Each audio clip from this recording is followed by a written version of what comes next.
Welcome to the Always Becoming podcast with Dr. Lynn Santiago. Dr. Lynn and her guests explore two questions: who am I? And are we always becoming? We all have a becoming story. Be inspired by the personal becoming stories told by guests who share the risks and challenges, the successes and the letdowns, the joys and the heartaches they experience while on their own becoming journey. Here's your host, Dr. Lynn Santiago. Hello, everyone. This is an interview I had with psychologist Dr. Karan Lamb. Dr. Karan specializes in obsessive compulsive disorder, anxiety disorders, and body-focused repetitive behaviors. And that means that a person engages in excessive grooming behaviors that cause injury, such as obsessively pulling out hair or picking at skin or biting nails. She addresses the question, why is a person avoiding doing something in life that is meaningful? Dr. Karan tells us that OCD tries to protect the person. She shares how anxiety disorders impact self-identity and the difference between worry and rumination. Dr. Karan has been working with anxiety, OCD, and BFRB for over 20 years. She has a lot to educate us on. So here she is, Dr. Karan Lamb. Hello, Karan. Hi, Lynn. It's nice to be here with you today. I'm so excited about this interview because it's kind of a different perspective that we're going to talk about today than I haven't talked about, that I have wanted to for a long time. So I'm excited to learn from you. Well, it's a topic I can talk a lot about. So I look forward to the questions. I look forward to kind of getting into the discussion of what I do and how I do it. Okay, awesome. So I ask the same question to every guest to kick it off. What do you think?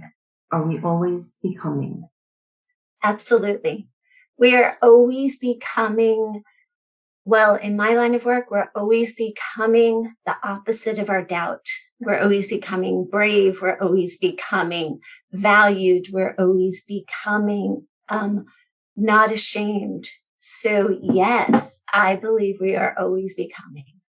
That is a very interesting perspective, the way you say the opposite. Right? Say that again. Sure.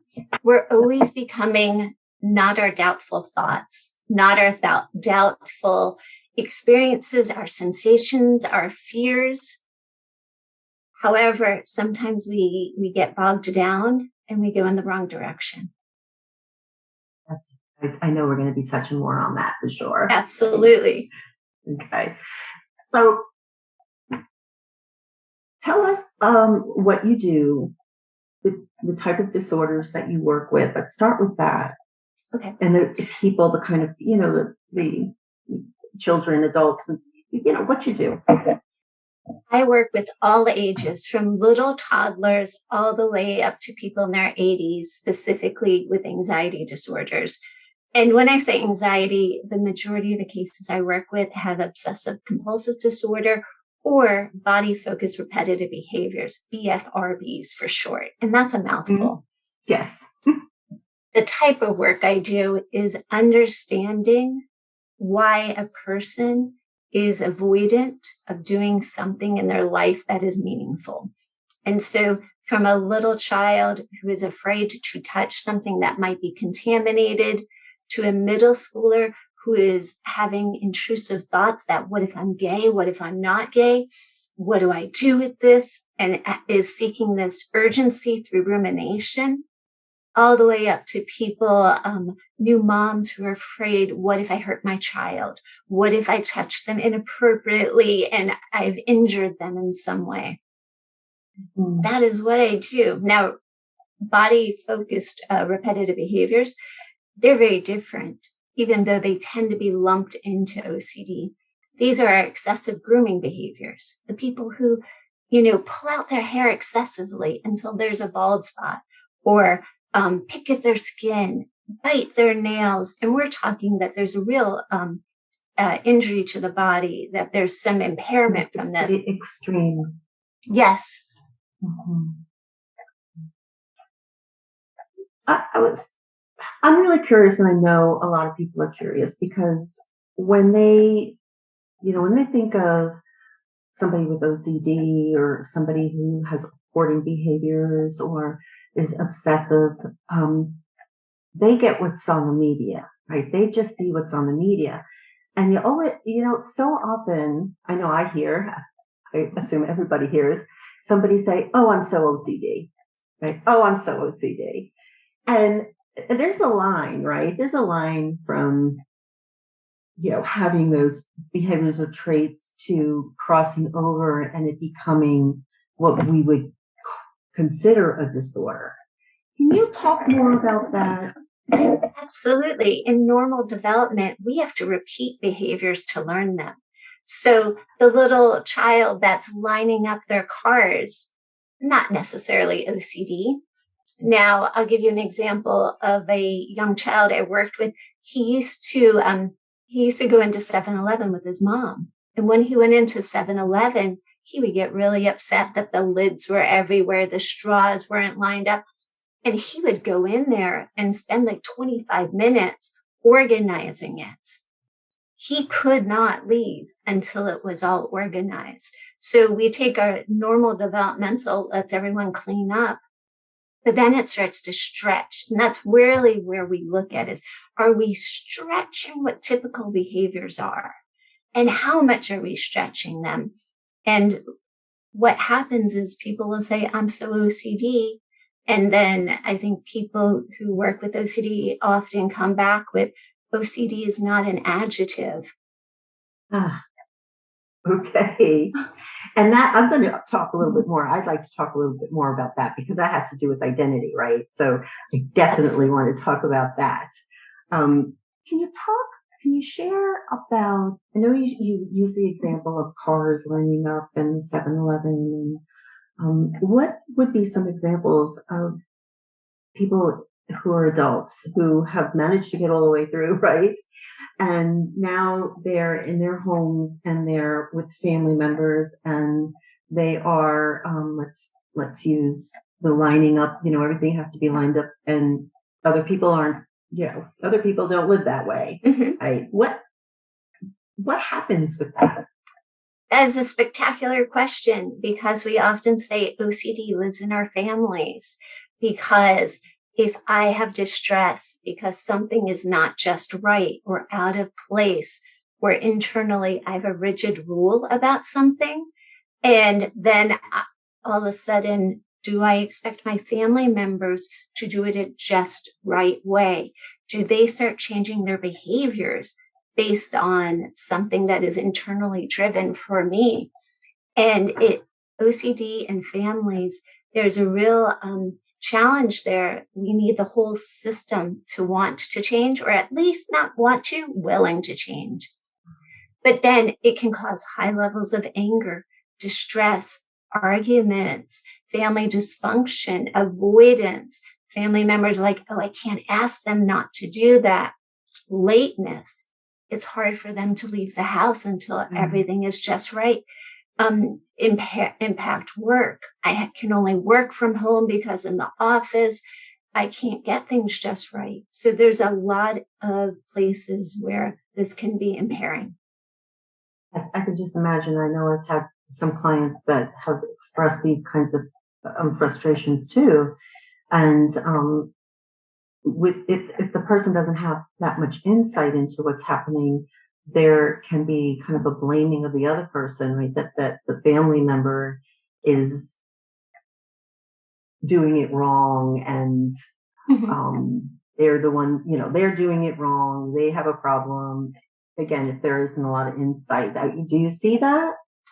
So insight is one of our markers that we look for. The higher the insight, the better treatment will go. But we can grow insight. We can grow it with understanding what's the impact on you, what's the cost analysis, how's this impacting the people around you. And we look at accommodations. even grown parents of grown children, sometimes they accommodate in OCD families. They don't cause the OCD, but when they accommodate the OCD grows. It gets more entrenched. It reinforces it. Yes. And I want to highlight that people are doing the best they can. These family members love their family member. They don't want them to be in distress.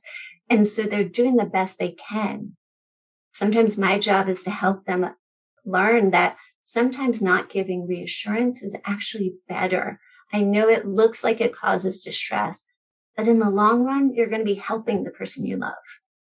It is counterintuitive, right? It's like what you think would be helpful is not helpful, and what you think is not helpful would actually be helpful. And it's hard. It's hard to do that other, which is not to rescue, right? Or not to respond. Not to think your family member is too fragile, that they can't handle anxiety, disgust. Disgust is a big fuel for OCD also. And oftentimes when we see someone in distress, we want to go and help them. But then we become part of the cycle, and being able to say, what are my boundaries? I talk a lot about boundaries. But if you pull back your boundaries too quickly, it may be too much. So it always has to be collaborative and cooperative. I've had in the past clients, and I'm not going to be very detailed or specific, just in general, have what is more like obsessive or ruminating, not so much behavioral, more kind of in a loop. Yes. And it could be about, it could be just about one specific thing or one specific person. Can you share about that?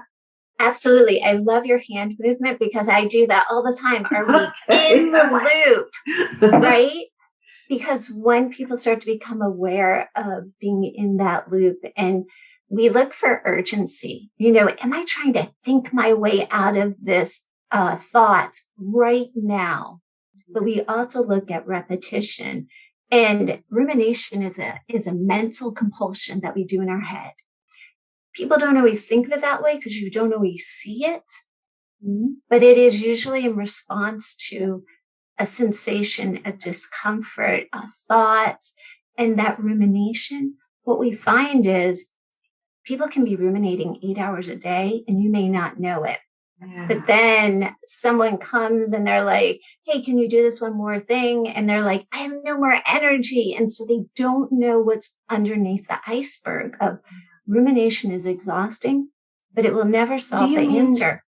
Do you mean that they can be ruminating and the person is ruminating and not know it? Yes. The individual may not know it. They just might say, oh, I was thinking about that and time passed me by. That's like autopilot. And so we start let's look at our awareness. What do I do when this situation, when I think I said the wrong word? Or I might replay it. So for me, a replay, how much are you replaying? Tell me about the replay. And then we start to define it. Is this rumination actually? I think listeners would like to know that what is the difference, if there is, between worry and rumination? Oh, it's a great question. And we're supposed to worry. Worry is actually part of our coping skills. If there's something, I have a test tomorrow and I'm a little worried, it's a call to action. Let me go study. And then I'm ready for the test. So that's where worry is. Worry is a call to action for the body to say, pay attention. Rumination is there is urgency to fix something. There is something out there. I'll give you an example of a rumination. Someone that I've worked with in the past, they would ruminate about, did I do the wrong thing? So they would go back and replay. In this conversation, I said this, I did this, the person looked this way, and they would try to figure out the evidence of them saying the wrong thing. Now I can't go back and change the past. And so when I replay and replay over and over, that's usually when we define it as rumination. And then the compulsion is the behavior. So this is interesting. I've been in the OCD world for about 20 years. Mm-hmm. When I started, I don't think we clearly understood that rumination can be the compulsion. I think we used to label rumination as the obsession. Yes. And so what we found is actually I am doing something.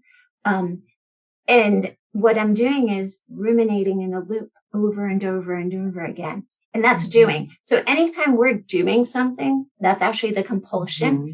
The treatment that we really work on is we really work on response prevention. Response prevention just means cut out those compulsions, mm-hmm. reduce them, delay them, stop them. Mm-hmm. One and done is my saying. By doing that, what we do is we break the bond between that thought of, did I do mm-hmm. something wrong in the past? So that's the original thought. Yeah. And then the action was the 2 hours of thinking about, did I do something wrong? Okay. And I think again, my observation mm-hmm. is that it is still something specific. I mean, I've heard of some really odd kinds of things that the person would be kind of stuck in and have to go and check and then continue and get a lot of anxiety and then think, oh my gosh, I did that, and go back and check. And, but when in other environments, they're not, acting in that way. Oh, you're talking about something so valuable. Yes. Sometimes OCD lives more in our house than it does in environments where my attention is on my work. My attention is on other people. Sometimes OCD lives more out with other people, but it is sometimes specific like that.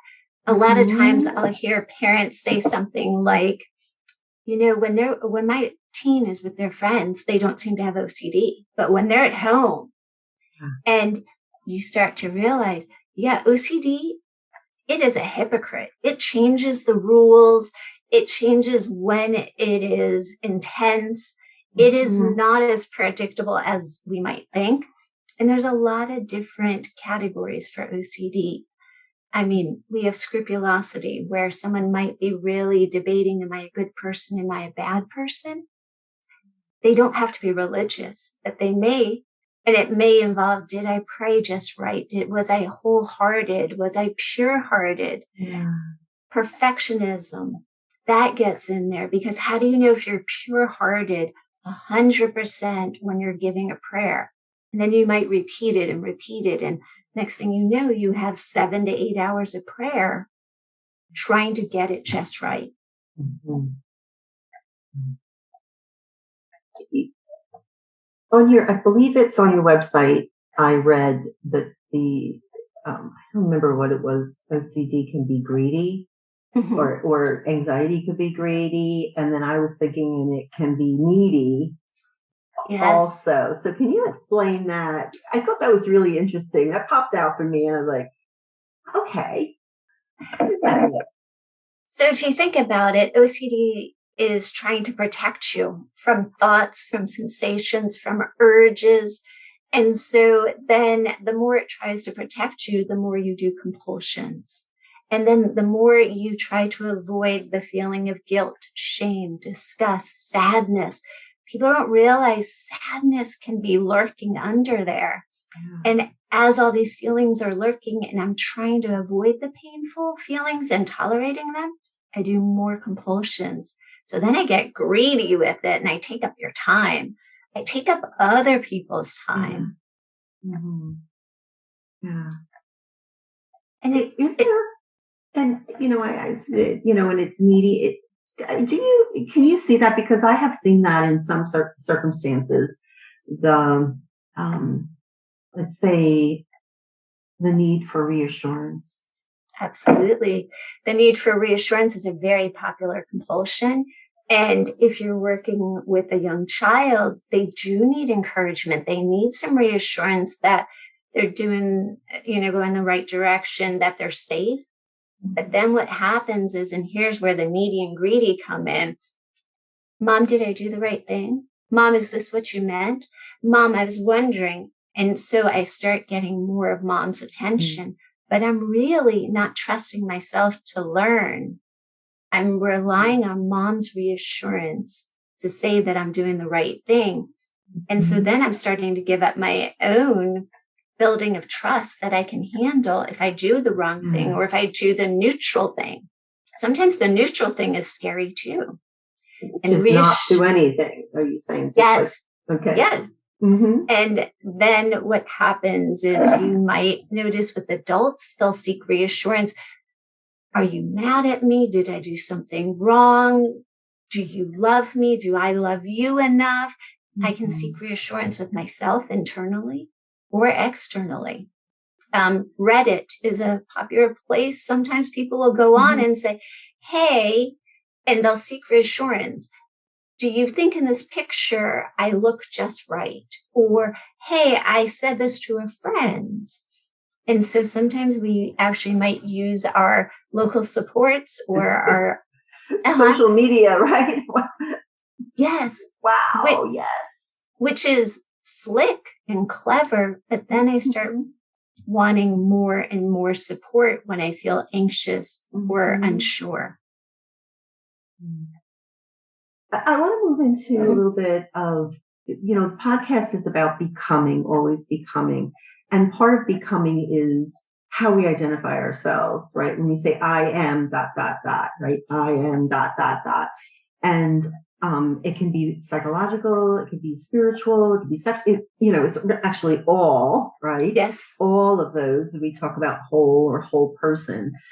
But there are, particularly in chronic conditions, kind of a tendency to kind of say, I am,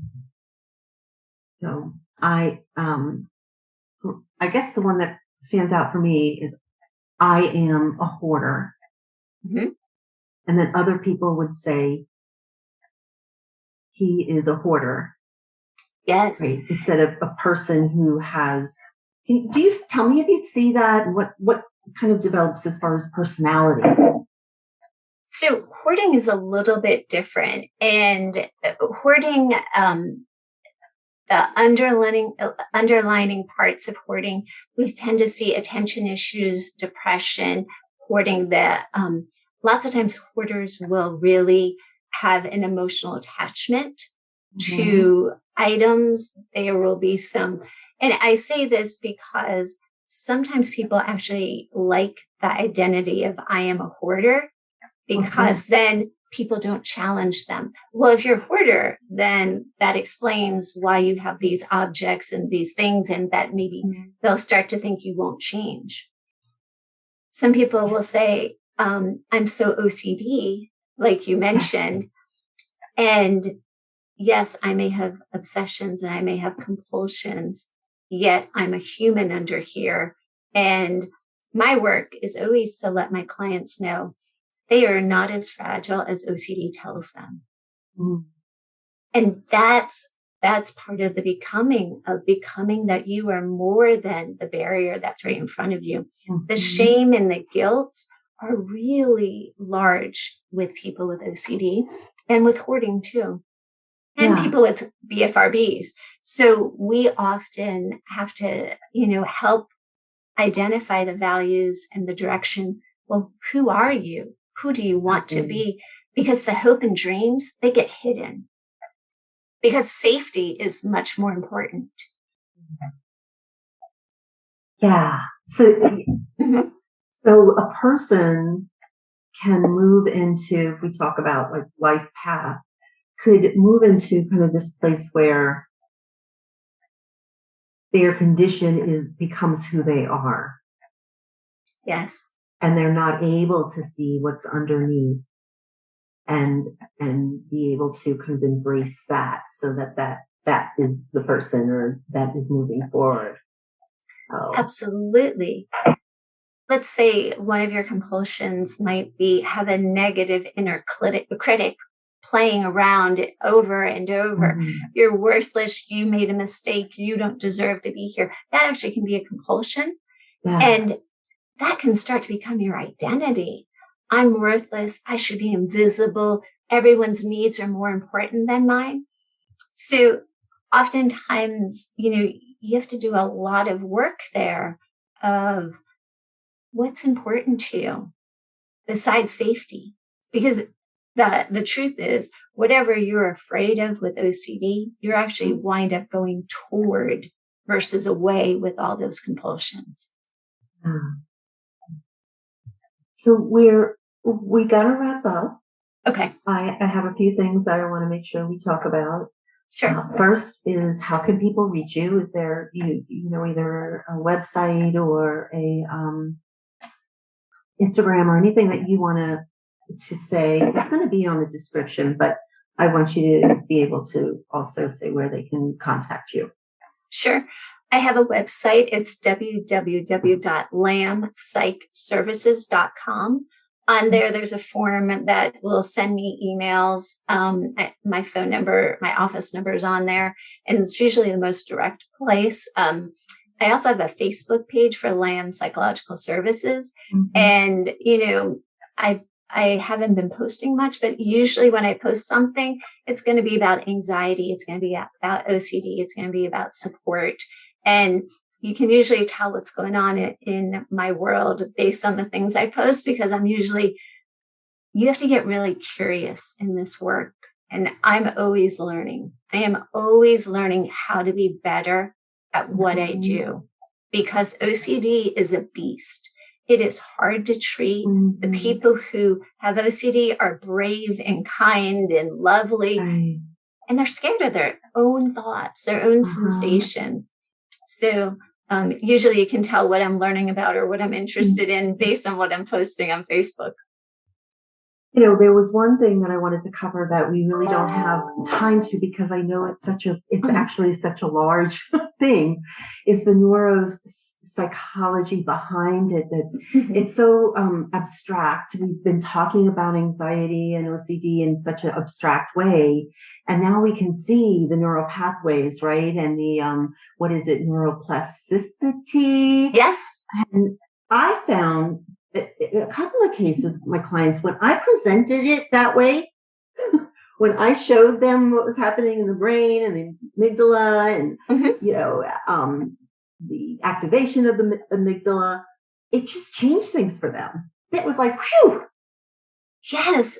Education is a huge part of this, because it's like, okay, wait, I see the brain is always learning. And now my brain is learning. I have to do this compulsive behavior because I can't tolerate this sensation, this thought, this urge. And now, but we can actually help the brain learn something different. It doesn't mean we forget that pathway. It just means we're building new highways. Mm-hmm. And we want to build robust highways so that you use them more often. Yeah. Yes. Do you have anything else? I was going to say, and it reinforces you're not alone. A lot of people think they are the only one who has this crazy thought, this uncomfortable thought, this embarrassing, shame-inducing thought. And no, these are normal thoughts, but they get stuck. They get sticky. They get avoided, and they become a bigger deal. All of us have these thoughts. If you don't have OCD, it just kind of gets weeded out and you don't think about it. I always like to end with the guest sharing one of their favorite quotes or mantras or affirmations. What is one of yours? So I actually put down one, but then I changed my mind on it. And I think it's water the seeds, not the weeds. I love that one because it's so clear. A lot of times in OCD, we're watering the weeds and they grow big and they're massive. But if we start to water the seeds of who you are, who you want to be, what are your hopes? What we notice is the human comes back to life and they're vibrant. So I think that's the catchy little phrase I would do. That's lovely. It's just lovely. Okay. Well, it has been a pleasure to have this conversation with you. I learned so much. People could be surprised that I'm, in the field, but we don't know everything, right? Just because we have studied psychology doesn't mean that we are experts in everything. So I learned a lot from you. So I appreciate it. This is fun stuff to talk about. And I appreciate that you do these podcasts to really just spread out how much we know, but how much we don't know. Thank you. I am sure you learned a lot from Dr. Karan. I know I did. If anxiety, obsessive compulsive behaviors, or body-focused repetitive behaviors have you avoiding something that would be very meaningful in your life, reach out to Dr. Karan. Her website is www.lambpsychservices.com. All her information is included in the episode description. Dr. Karan ended our interview sharing one of her favorite quotes: "Water the seeds, not the weeds." Keep that in mind as you travel along your becoming journey. Thank you for listening to the Always Becoming podcast. This has been an incredible experience for me. I have been getting to meet amazing people across the globe. It has certainly been part of my own becoming story, and I hope that you are enjoying it as much as I am enjoying it. Please share this episode, other episodes with your family and friends, and subscribe so that you can keep up with new episodes. For daily words of wisdom and becoming stories, follow me on Instagram at becoming_with_Dr. Lynn, Lynnne. Thank you.